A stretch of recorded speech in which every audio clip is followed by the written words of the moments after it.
In this investment appraisal video, we're going to try and have a look at a method known as ARR, which is of course a pirate's favourite method of investment appraisal.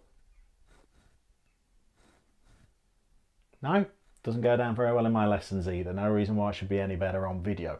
With the ARR, what we're going to try and do is we're trying to calculate a percentage, and that percentage is going to tell us how much of a return this investment's going to give us annually if we were to invest in it. It's going to require a couple of little sums, but if we can remember how to do it and nail it on the exam day, it's going to put us in the top grade boundaries because not all students are going to be able to do this.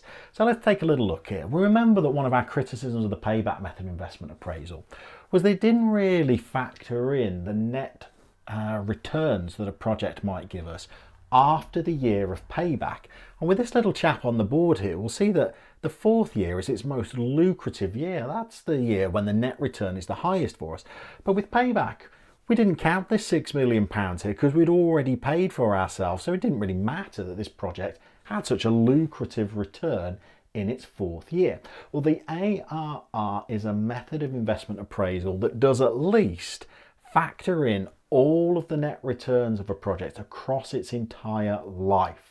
And we're going to try and have a look at how we calculate how the average annual profit of this project is expressed as a percentage so that we can see what kind of returns this project is going to provide the organisation. So this is a project that is going to cost us £10 million. And over its 4-year life, we can see that it's going to make some net returns for us. In fact, the total net returns, if we add these four values together, is going to be £17 million. So this project is going to return £17 million for the organisation.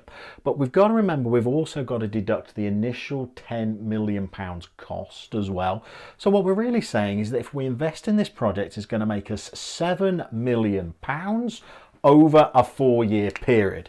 In fact, if we're going to be OCD about this, let's get the pound sign on there. This chap is going to make us £7 million over a 4-year cycle. Now, what we're going to try and do is to try and work out what that kind of return is for us as a percentage. The first thing we're going to do is we're going to say, well, if it makes us £7 million over 4 years, how much is it making us on average every year?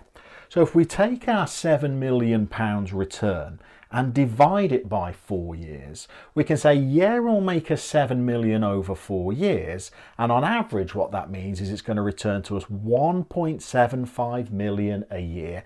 We call that the average annual profit. That's its total profit over its entire life, but that's how much on average it's making for us each year of the project. Now we're going to go a stage further than that, because although we can say, all right, if we invest in this project, it's going to on average make us £1.75 million a year, we want to try and turn that into a percentage. What is that £1.75 million as a percentage of the initial cost of investing in this project? And to do that, it's a very simple sum again. We'll take our 1.75 million average annual profit there. We'll just divide it by the £10 million cost of this investment. And if we remember to times it by 100, because whenever we want to work out a percentage, we've always got to times it by 100. And what we can say is that this average annual profit of 1.75 million is like saying it's going to make us 17.5% ARR. What we can say is this 1.75 average annual profit is a 17.5% return on our initial cost of this project. Now, ARRs are interesting because businesses can compare them to other different measurements to see whether they've got a project that might be worth investing in.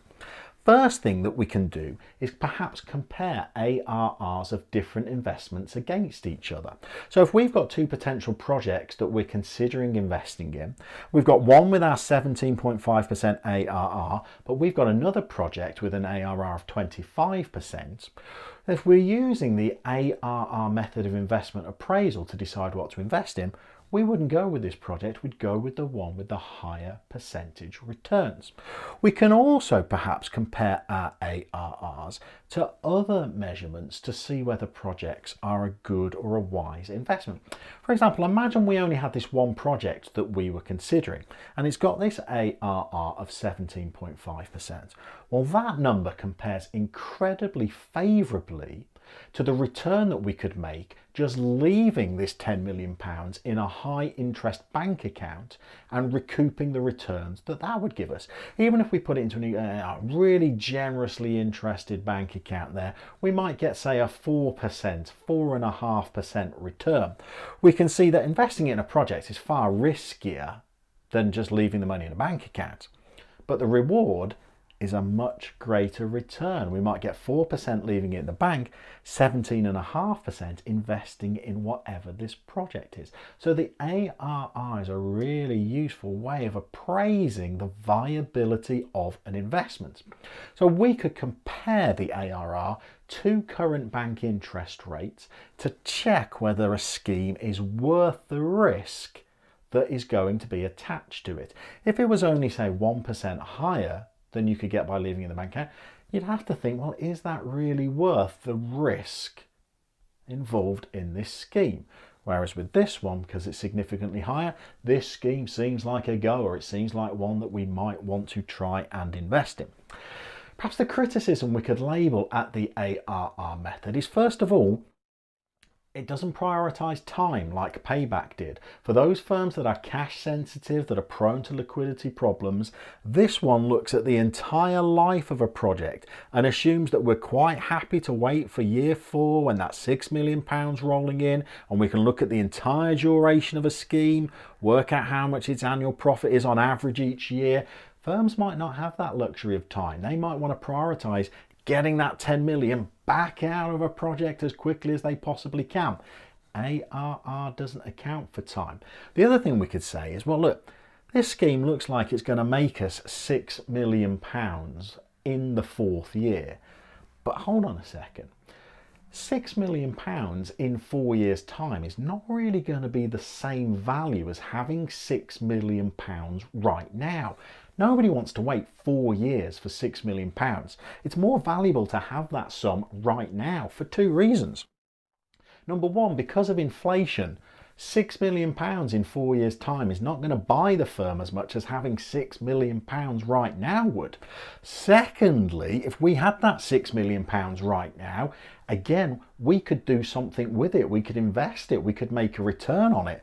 So waiting 4 years for £6 million is a little bit of a distortion. That's not a true value. Because of inflation, because if we had that money now, we could earn a return on it, £6 million in 4 years' time is not really as valuable to an organisation as having £6 million right now. The ARR doesn't take account of that. It doesn't have any way of discounting the fact that money in the future is not as valuable to businesses as having that money earlier on. But that's why we've got our third method of investment appraisal. We'll look at MPV in another video. We'll throw a link to it up there in the corner.